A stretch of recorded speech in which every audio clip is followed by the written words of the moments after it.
ادھر اس طرف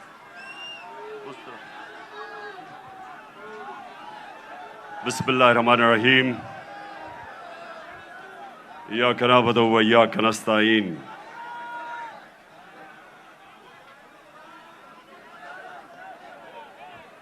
میں آج آپ سب سے جو اندر بھی بیٹھے ہیں اور جو باہر سارے لوگ کھڑے ہیں بیٹھ جاؤ تاکہ وہ دیکھ سکیں. بیٹھ جاؤ نا وہ دیکھ سکیں. جان صاحب بیٹھ جاؤ وہ دیکھ سکیں.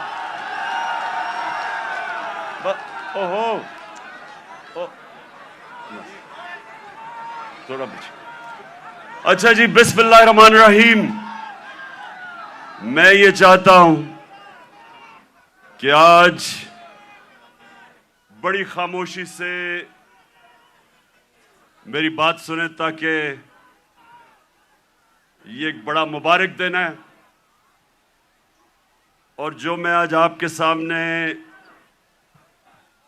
اپنے نبی صلی اللہ علیہ وآلہ وسلم کے متعلق اور آج اس دن کے متعلق جو بات کروں گا, میں چاہتا ہوں ذرا بڑی خاموشی سے, اور آپ نے ایک ایسے میری بات سننی ہے کہ وہ آدمی جو اپنے بچوں کو جس طرح سمجھانے کی کوشش کرتا ہے, سیدھے راستے پہ لگانے کی اپنے بچوں کو کوشش کرتا ہے, جس طرح باپ یا ماں باپ, وہ یہ نہیں کہ ماں باپ نے زندگی میں کوئی غلط کام نہیں کیے, یہ نہیں کہ ماں باپ کوئی فرشتے ہوتے ہیں, لیکن ماں باپ کی ہمیشہ یہ کوشش ہوتی ہے کہ ہم اپنے بچوں کو اپنی غلطیوں سے سیکھ کے ہم بچوں کو وہ سکھائیں تاکہ وہ غلطیاں نہ کریں جو ہم نے زندگی میں کی تھی. تو میری کوشش یہ ہے کہ آج اپنی زندگی جو میں نے 70 سال کی زندگی گزاری ہے, اس سے میں آپ کو, اپنی قوم کو, جس طرح میں اپنے بچوں کو بتاتا ہوں کہ میں نے زندگی سے کیا سبق سیکھے اور میری زندگی سیرت نبی سے بدلی کیسے. میں کوئی اسلام کا اسکالر نہیں ہوں, میں اپنے آپ کو کوئی عالم نہیں سمجھتا, میں اپنے آپ کو ایک طالب علم سمجھتا ہوں جو ہر روز سیکھنے کی کوشش کرتا ہے. لیکن اللہ کا شکر ہے کہ عاشق رسول ہونے کے لیے آپ کو کوئی ڈگری نہیں چاہیے. ہمارے دل میں اگر اس کی اللہ محبت ڈال دیتا ہے تو وہ چاہے ان پڑھ ہو, چاہے کوئی اسکالر ہو, میں سمجھتا ہوں کہ وہ بڑا خوش قسمت انسان ہوتا ہے, کیونکہ اس کی زندگی بدلنی شروع ہو جاتی ہے اگر جب وہ اپنے نبی سے عشق کرتے ہیں اور اس راستے پہ چلیں. تو میں پہلے آپ کو یہ واضح کر دوں کہ میں صرف اپنی زندگی کے تجربے سے آپ کو آج بات کر رہا ہوں اس مبارک دن پہ, کیونکہ دیکھیں میں نے ہر قسم کی زندگی دیکھی ہے. کرکٹ سٹار, گلیمر, مغربی زندگی, اپنا ملک, ہر قسم کی میں زندگی پہ دیکھ کے تو آج آپ سے بات کر رہا ہوں. سب سے پہلے ابھی آپ نے جو یہ فلم دیکھی, اس میں دنیا کی تاریخ کا سب سے بڑا انقلاب آپ نے دیکھا. دنیا کی تاریخ میں کبھی اتنا بڑا انقلاب نہیں آیا. 622 سب یہ تاریخ یاد کر لیں کہ 622 میرے پیارے نبی صلی اللہ علیہ وسلم ہجرت کرتے ہیں مدینہ، 632 وہ دنیا سے چلے جاتے ہیں، پردہ کر دیتے ہیں۔ ان 10 سالوں کے اندر دنیا کی تاریخ بدل جاتی ہے۔ تو جو میں اپنے نوجوانوں کو آج، اپنی یوتھ کو، اپنے بچوں کو، ساروں کو جو میں آپ کے ذہن میں آج ایک چیز ڈالنا چاہتا ہوں کہ وہ کیا تبدیلی آئی ان لوگوں میں جو ابھی آپ نے فلم میں پہلے دیکھا کہ جن کی کوئی حیثیت نہیں تھی، جہالت تھی۔ 2 سپر پاورز، ایک مغرب میں اور ایک مشرق میں، کوئی بھی حیثیت ان لوگوں کی نہیں تھی۔ 10 سالوں میں یہ قوم بدلی اور انہوں نے دنیا کی امامت کی، جو آپ نے بعد میں دیکھا کہ ساری دنیا میں چھا گئے۔ تو وہ کیا چیز تھی؟ وہ ہمارے نبی صلی اللہ علیہ وسلم نے کس طرح ان لوگوں کو تبدیل کیا، کیسے ان کے کیریکٹر بدل گئے، کیسے لیڈرز بن گئے سب۔ مجھے افسوس سے کہنا پڑتا ہے کہ نہ ہمارے ملک میں، جو واحد ملک اسلام کے نام پہ بنا تھا، نہ ہی مسلمان دنیا پہ اس پہ کام ہو رہا ہے۔ ہمارے نوجوانوں کو، بچوں کو اسکولوں میں پتہ چلنا چاہیے کہ انہوں نے کیسے انسانوں کو تبدیل کیا۔ قرآن میں اللہ کہتا ہے، میں کبھی کسی قوم کی حالت نہیں بدلتا جب تک وہ قوم خود اپنی حالت بدلنے کی کوشش نہیں کرتی۔ وہ قوم کی حالت بدل گئی کیونکہ لوگوں نے اپنے آپ کو بدل لیا اور لیڈرز بن گئے۔ تو میں آج کوشش کروں گا کہ آپ کو میں پھر سے کہہ رہا ہوں، میں اسکالر نہیں ہوں، میں نے اپنی زندگی کے تجربے سے، جو میں نے مغرب کا پورا میں سسٹم اندر سے دیکھا ہوا ہے، تعلیم میں نے باہر لی، اس کے بعد ساری دنیا پھرا کرکٹ کی وجہ سے، پھر سیاست، پھر اپنا معاشرہ اندر سے دیکھا، تو میں اب آپ کو اپنے طور پہ بتاؤں گا کہ میرے نبی صلی اللہ علیہ وسلم نے کیسے چینج کیا ان کو۔ وہ لوگ پھر سے، جن کی کوئی حیثیت نہیں تھی، انہوں نے دنیا کی لیڈرشپ سنبھال لی۔ اور آج میں سمجھتا ہوں کہ ہمارا پاکستان ادھر ہی کھڑا ہے۔ وہ جو آپ نے پہلے حالات دیکھے تھے جہالت کے، ہم اس کے بڑے قریب کھڑے ہیں۔ اور ہم نے کیسے بدلنا ہے اپنے آپ کو؟ اگر ہم نے دنیا میں عزت سے رہنا ہے، اور اگر جو بہت بڑی خواب تھی پاکستان کی، علامہ اقبال، جو ان کی شاعری سے انہوں نے غلام ہندوستان کے مسلمانوں کو جگانے کی کوشش کی، اور ان کی شاعری کی قرآن کے اندر، ساری شاعری قرآن کے اندر ہے اور نبی صلی اللہ علیہ وسلم کی سنت کے اوپر ہے۔ اس کے اوپر انہوں نے جگانے کی کوشش کی ہندوستان کے مسلمانوں کو۔ اور وہ خواب کیا تھی کہ ہم ایک ایسا ملک بنائیں گے جو دنیا میں مثال بنے گا کہ حقیقی طور پہ اسلام کیا ہے۔ اور ان کی ساری نظر تھی وہ مدینہ کی ریاست، جدھر ایک مثال بنی تھی دنیا میں، جو ماڈل نے پھر اس کے بعد ساری دنیا پہ وہ پھیل گئے۔ 1000 سال تک مسلمان دنیا کی سپریم پاور رہے تھے۔ تو وہ میں پھر بھی میں پوری عاجزی سے کہتا ہوں کہ میں کوئی اسکالر نہیں ہوں، میں صرف اپنے تجربے سے اب بات کروں گا۔ دیکھیں، سب سے پہلے کیا ہوا، انہوں نے کیسے انسانوں کے کیریکٹر بدلے۔ انہوں نے کیا، انہوں نے سب سے پہلے انسانوں کو آزاد کیا، ذہنی طور پہ آزاد کیا، اندرونی طور پہ آزاد کیا، کیونکہ آزاد ذہنی بڑے کام کرتے ہیں۔ غلام ذہن کبھی کوئی چیز ایجاد نہیں کرتے۔ انوویشنز، انوینشنز، نئی ایجاد جو چیزیں ہوتی ہیں وہ آزاد مائنڈ کرتے ہیں، غلام نہیں کر سکتا. ایک غلام اچھا غلام ہی بنتا ہے، کاپی کرتا ہے.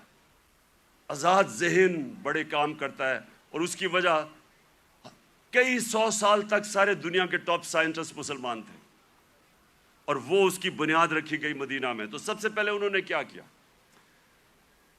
میری زندگی میں جو سب سے بڑی رکاوٹ ایک انسان کی پرواز میں ہے وہ ہے خوف. اور میں بار بار یہ اپنی قوم کو بتاتا رہتا ہوں کہ جو خوف کا بت ہے اس کا توڑنا بڑا ضروری ہے. تو میرے نبی صلی اللہ علیہ وسلم تو جو قرآن تھی وہ چلتے پھرتے قرآن تھے. تو قرآن کے اندر جو واضح طور پہ لکھا ہوا ہے کہ جو لوگ ایمان لے آئے اللہ ان کے خوف دور کر دیتا ہے. خوف کا سب سے بڑا خوف موت کا. اللہ نے کہا زندگی موت میرے ہاتھ میں ہے. لوگ ابھی بھی ڈرتے ہیں موت سے، جب پتہ ہے کہ اللہ نے فیصلہ کیا ہوا کہ جب میں چاہوں گا تم اس سے پہلے نہیں جاؤ گے. عزت ذلت اللہ کے ہاتھ میں. لوگ ڈرتے ہیں کہ ہم ذلیل ہو جائیں گے. میں جب سے سیاست شروع کی لوگ مجھے کہتے تھے جی سیاست بہت بری چیز ہے، آپ کو ذلیل کر دیں گے وہ. اور پھر رسک، لوگ اپنی نوکریاں نہیں چھوڑتے، غلط کام کرتے ہیں، غلط آرڈر لیتے ہیں صرف اس لیے کہ جی میری نوکری نہ چلی جائے، میرا رسک نہ چلا جائے. اللہ نے کہا وہ میرے ہاتھ میں ہے. یہ بڑا امپورٹنٹ ہے آپ کے لیے سمجھنا کہ وہ کیسے چینج آئے مدینہ کے لوگوں. وہ آزاد ہو گئے، ان کی پرواز اوپر جانی شروع ہو گئی. میں اپنی زندگی سے آپ کو بتاؤں، جیسے جیسے اللہ نے، اور جو اس کا سب سے بڑا تحفہ ہے ایمان کا، جیسے جیسے میں نے نبی صلی اللہ علیہ وسلم کی زندگی کو پڑھنا شروع کیا، سیرت نبی کو سمجھنا شروع کیا، تو یہ آہستہ آہستہ میرے بت ٹوٹتے گئے. یہ نہیں کہ میرے میں بھی خوف نہیں تھا، میرے میں بھی خوف تھا. مجھے بھی یہ ہوتا تھا کہ جی لوگ مذاق اڑائیں گے، لوگ ہنسیں گے آپ کے اوپر. مجھے بھی میں تو بلکہ زیادہ، مجھے بچپن میں بہت ہی شرم آتا تھا، تقریر ہی نہیں ہوتی تھی لوگوں کے سامنے. تو مجھے ہمیشہ خوف ہوتا تھا کہ اچھا جی لوگ مذاق اڑائیں گے. جیسے جیسے ایمان آتا گیا، میں نے نبی کی سیرت سمجھتا گیا، آہستہ آہستہ یہ بت ٹوٹتے گئے. پہلا بت جو میرا ٹوٹا وہ یہ کہ یہ جی آپ ذلیل ہو جائیں گے، آپ کو اگر پولیٹکس میں آئیں گے آپ ذلیل ہو جائیں گے. یہ جو بت ہے یہ میں آپ سب کو آج بتا رہا ہوں، یہ اس لیے کہ ہماری ایمان کمزور ہوتا ہے. آج جتنا مجھے، جب سے میں سیاست میں آیا ہوں، جتنا مجھے برا بھلا کہا گیا، اگر مجھے ذلت کا ڈر ہوتا تو میں بڑی پہلے چھوڑ کے چلا گیا ہوتا. جس طرح کے میرے اوپر ذاتی اٹیکس، ہر قسم کے میرے اوپر، جس طرح کی انہوں نے گندگی میرے اوپر پھینکی ہے 20 سالوں میں، 26 سالوں میں، کسی اور سیاستدان پہ نہیں پھینکی. فیملی کو نہیں چھوڑا، گھر کی خواتین، کسی کو نہیں چھوڑا انہوں نے. لیکن کیا یہ اب آپ کے سامنے ہے، میں اپنی ساری قوم کے سامنے کہہ رہا ہوں، کیا مجھے انہوں نے ذلیل کرنے میں کامیاب ہو گئے؟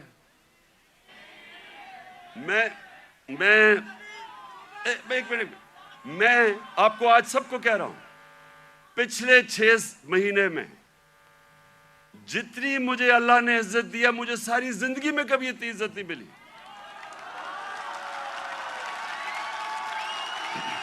تو اس کا تو میں آپ کے سامنے ہوں. سنیں غور سے سنیں. یہ جلسہ نہیں ہے، یہ غور سے سنیں، کیونکہ میں نے آج آپ کو اپنی زندگی سے سمجھا رہا ہوں کہ اگر انسان کے ہاتھ میں ذلت ہوتی تو آج میں بڑا ذلیل ہو چکا ہوتا. میڈیا یہ کنٹرول کرتے ہیں، میڈیا کو پیسے یہ دیتے ہیں، لفافے دیتے ہیں. مجھے تو ذلیل ہو جانا چاہیے تھا. میں اس لیے اپنی قوم کو کہہ رہا ہوں کہ کبھی اپنے یہ جو بت ہے کہ جی مجھے کوئی ذلیل کر دے گا، یہ یاد رکھے اللہ نے اپنے ہاتھ میں رکھی ہوئی عزت اور ذلت. دوسری چیز موت کا ڈر. سب کی طرح مجھے بھی موت کا ڈر تھا.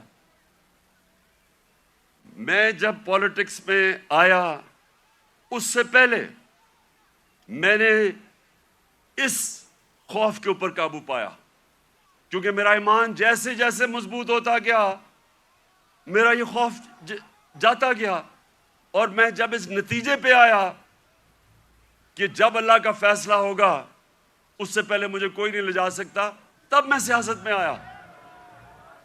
میں کینسر ہاسپٹل میں 5 سال میرا آفس تھا، میں نے جب کینسر ہاسپٹل بنایا 5 سال میرا آفس تھا وہاں۔ اپنے سامنے میں نے دیکھا 3 میرے دوست وہاں آئے اچھے بھلے چیک اپ کروانے کے لیے، اور 6 مہینے میں تینوں چلے گئے۔ تو یہ جو ہم سمجھتے ہیں کہ ہم اگر سیف کھیلیں گے تو شاید ہم موت سے بچ جائیں گے، یا کہ ہم اگر اپنے ایمان کے مطابق چلیں گے تو شاید جلدی موت آ جائے، یہ غلط فہمی میں نکال دیں اپنے ذہن سے۔ یہ سب سے بڑا خوف ہے، اور یہ انسان کو روکتا ہے بڑے کاموں سے۔ اور تیسری چیز یہ رسک، کہ جی میری نوکری چلی جائے گی، پیسہ کدھر سے آئے گا؟ محنت انسان کرتا ہے، فیصلہ اللہ کرتا ہے۔ تو یہ جو 3 چیزیں ہیں یہ انسان کو آزاد کر دیتی۔ اور پھر جو بڑا بت ہے، میں کا بت، جو انسان اپنے سے باہر نہیں نکلتا، جو سب سے بڑی جہاد ہے، جہاد اکبر، اپنی نفس کے خلاف، اپنی میں کو کنٹرول کرنے کے لیے، یہ بہت بڑا بت ہے۔ اپنی ذات کے لیے، اپنے آپ کے لیے انسان سمجھتا نہیں ہے کہ اس کو اللہ نے کتنا بڑا مقام رکھا ہے۔ اس کی ویژن، جو انسان اپنے لیے زندگی گزارتا ہے وہ چھوٹا سا انسان بن جاتا ہے۔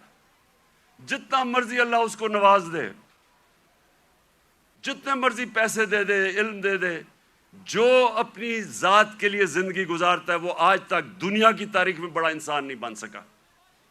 لوگ کس کو یاد رکھتے ہیں؟ ہم بڑے ہو رہے تھے لاہور میں تو سارے گنگا رام کو یاد رکھتے تھے۔ گنگا رام کو کیوں؟ اس نے ہسپتال بنایا تھا انسانوں کے لیے۔ سارے جو اللہ کے برے صغیر میں بڑے بڑے جو صوفی آئے، ولی اللہ آئے، آج بھی ان کے مزاروں پہ دیکھیں لاکھوں لوگ جاتے ہیں۔ کیوں جاتے ہیں؟ کیونکہ وہ انسانوں کے لیے آئے تھے، وہ سب عاشق رسول تھے، وہ سارے ان کی زندگی انسانوں کے لیے تھی، اور انسانوں سے پیار کرتے، عزت دیتے۔ سو یہ جو بت ہے، جب انسان اپنے سے باہر نہیں نکل سکتا، تو میرے نبی صلی اللہ علیہ وسلم نے مدینہ میں اس طرح لوگوں کو آزاد کیا۔ پھر انہوں نے معاشرے کو چینج کیا۔ انہوں نے، اب کیونکہ میں نے برطانیہ کا نظام دیکھا ہے، ادھر میں نے اندر سے کئی سال رہا اور وہاں سسٹم سٹڈی کیا، یونیورسٹی وہاں گیا۔ اب دیکھیں انہوں نے مدینہ میں سب سے پہلے چیز کیا کی؟ انہوں نے سب سے پہلے عدل اور انصاف قائم کیا۔ یہ آپ کے لیے بڑا امپورٹنٹ ہے سمجھنا۔ عدل اور انصاف کا مطلب ہوتا ہے rule of law. Rule of law کا مطلب ہوتا ہے سب لوگوں کے لیے ایک قانون، قانون کے سامنے سب ایک برابر، کوئی قانون سے اوپر نہیں ہے۔ یہ بڑا ضروری ہے آپ کو سمجھنا، کیونکہ بدقسمتی سے پاکستان میں ہم نے رول آف لا دیکھا ہی نہیں ہے۔ میں جب شروع میں گیا برطانیہ تو پہلی دفعہ میں نے رول آف لا دیکھا۔ کوئی قانون کے اوپر نہیں، وہ جا رہا، ان کا جو پرائم منسٹر ہے اس کی جرت نہیں ہے قانون توڑنے کی۔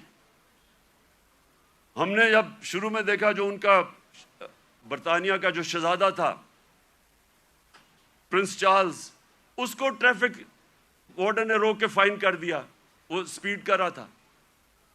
وہاں کوئی قانون سے اوپر نہیں تھا۔ ابھی آپ نے دیکھا کہ برطانیہ کا پرائم منسٹر جو کہ باہری اکثریت سے جیتا تھا، اس کو صرف نکال دیا گیا اس وجہ سے کہ انہوں نے کہا کہ اس نے جو لوگوں کے لیے قانون بنایا تھا سوشل ڈسٹنسنگ کا کرونا کے دوران، اس نے اس کے اوپر عمل نہیں کیا، اس پہ نکال دیا۔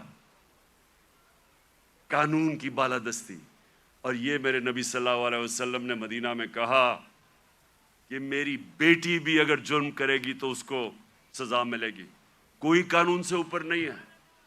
انہوں نے جو عدل اور انصاف کا نظام قائم کیا، یہ یاد رکھیں کہ پہلے عدل اور انصاف آیا پھر خوشحالی آئی، یہ نہیں کہ پہلے خوشحالی آئی اور پھر انصاف ہوا۔ انصاف کی وجہ سے خوشحالی آتی ہے معاشرے میں۔ جو آج دنیا کے اندر ایک انڈیکس ہے، اسے کہتے ہیں رول آف لا انڈیکس، کہ کن معاشروں میں دنیا میں قانون کی بالادستی ہے اور کن معاشروں کے اندر جنگل کا قانون ہے، یعنی جس کی لاٹھی اس کی بھینس۔ آپ کو حیرت ہوگی سن کے کہ جس ملک میں سب سے زیادہ قانون کی حکمرانی ہے، یعنی انصاف ہے، جو مدینہ کی ریاست میں قائم کیا گیا، وہ ہے سوئٹزرلینڈ۔ سوئٹزرلینڈ میں 99.9% رول آف لا انڈیکس ہے، یعنی مکمل انصاف ہے وہاں کوئی انسان قانون کے اوپر نہیں ہے۔ سب سے خوشحال جگہ ہے سوئٹزرلینڈ، وسائل ہے ہی نہیں، اور سب سے کم رول آف لا انڈیکس پہ کون ہے؟ نائجیریا، 7%، وہ ہے تقریباً 100%، وہ ہے 7%۔ نائجیریا سب سے زیادہ افریقہ میں تیل نائجیریا میں ہے، اسے تو بڑا امیر ہونا چاہیے وسائل کے حیثیت سے۔ سوئٹزرلینڈ میں تو سوائے گائے اور پہاڑوں کے ہے ہی کچھ نہیں، وہ سب سے خوشحال ہے۔ اور نائجیریا میں سب سے زیادہ غربت ہے، کیونکہ قانون ہی نہیں ہے، انصاف ہی نہیں ہے۔ وہاں بھی اوپر تکڑے لوگ بیٹھے ہوئے ہیں جو کہتے ہیں ہم قانون کے اوپر ہیں، قانون صرف کمیوں کے لیے ہے۔ ادھر بھی کوئی وہ ملک جدھر افریقہ میں سب سے زیادہ تیل ہے، وہاں غربت ہے، کیونکہ صرف 7% رول آف لا انڈیکس ہے۔ اور آپ کو افسوس ہوگا کہ تقریباً ساری مسلمان دنیا 20% سے کم ہے، پاکستان بھی 10% سے کم ہے، ہمارا یہ حال ہے۔ تو کیسے خوشحالی آئے گی؟ کیونکہ ہم نے جو میرے نبی صلی اللہ علیہ وسلم نے مدینہ کی ریاست میں جو پرنسپل سیٹ کیے تھے، نمبر 1 تھا انصاف۔ وہ آپ کے سامنے تماشا ہو رہا ہے ملک میں، جو طاقتور ہے وہ اپنا ہی پروسیکیوٹر بھی رکھ رہا ہے، نیب کا ہیڈ بھی اپنا، ایف آئی اے بھی، اور بچتے بھی جا رہے ہیں۔ اور جیلوں کے اندر پھنسے ہوئے بیچارے غریب لوگ، آپ جیلوں والے جو غریب لوگ ہیں انہیں بھی کہیں جی اپنا پروسیکیوٹر لا لیں، وہ سارے بچ جائیں گے۔ اور پھر یہ بار بار میں اپنی قوم کو وہ حدیث سناتا ہوں کہ میرے نبی نے کہا، نبی صلی اللہ علیہ وسلم نے کہا کہ تمہارے سے پہلے بڑی قومیں تباہ ہوئیں جدھر چھوٹے چوروں کو جیلوں میں ڈالتے تھے اور بڑے ڈاکوؤں کو آپ پکڑتے نہیں تھے۔ یہ تباہی کا انہوں نے بتایا۔ اور آج آپ دنیا میں دیکھ لیں، جو ملک بڑے ڈاکوؤں کو نہیں پکڑ سکتا وہ غریب ہیں سارے، وسائل کے باوجود۔ سو نمبر 1 پرنسپل انہوں نے سیٹ کیا رول آف لا۔ نمبر 2، اور رول آف لا کے ساتھ میرٹ، کیونکہ جدھر انصاف ہوتا ہے ادھر ہی میرٹ ہوتی ہے۔ آج آپ مغربی یہ ملک پہ چلے جائیں، سارے جتنے امیر ملک ہیں سب 90% سے زیادہ رول آف لا ہے، اور رول آف لا کے ساتھ میرٹ آ جاتی ہے۔ اور دوسری چیز، میرے نبی صلی اللہ علیہ وسلم نے امر بالمعروف و نہی عن المنکر، وہ جو اللہ کا حکم ہے کہ ساری عوام کو اللہ کا فرمان ہے کہ تم نے اچھائی کے ساتھ کھڑا ہونا اور برائی کے خلاف کھڑا ہونا ہے، یہ ہے بیسز ایک مہذب معاشرے کی۔ میں اب آپ کو بتاؤں، میں نے جو انگلینڈ میں دیکھا، کیونکہ میں نے پھر سے آپ کو کہوں اندر سے میں نے وہ معاشرہ دیکھا، ایک دفعہ کسی آدمی کے اوپر یہ الزام لگ جائے کہ اس نے چوری کی ہے، کرپشن کی ہے، وہ جو مرضی ہو، سارا جو اس کے دوست بھی ملنا چھوڑ دیتے ہیں، ان کے ملنے والے بھی ان کو ملتے نہیں ہیں، وہ جاتے ریسٹورنٹس میں جاتے ڈرتے ہیں۔ کیوں؟ ہمارے وہ جو باہر گئے ہوئے ان کو واضح پڑتی ہیں جو ہمارے باہر بیٹھے ہوئے ہیں کیوں آوازیں پڑتی ہیں؟ کیونکہ سنیں کیوں پڑتی ہے؟ کیونکہ وہ اس معاشرے میں ہوتا ہی ایسے ہے.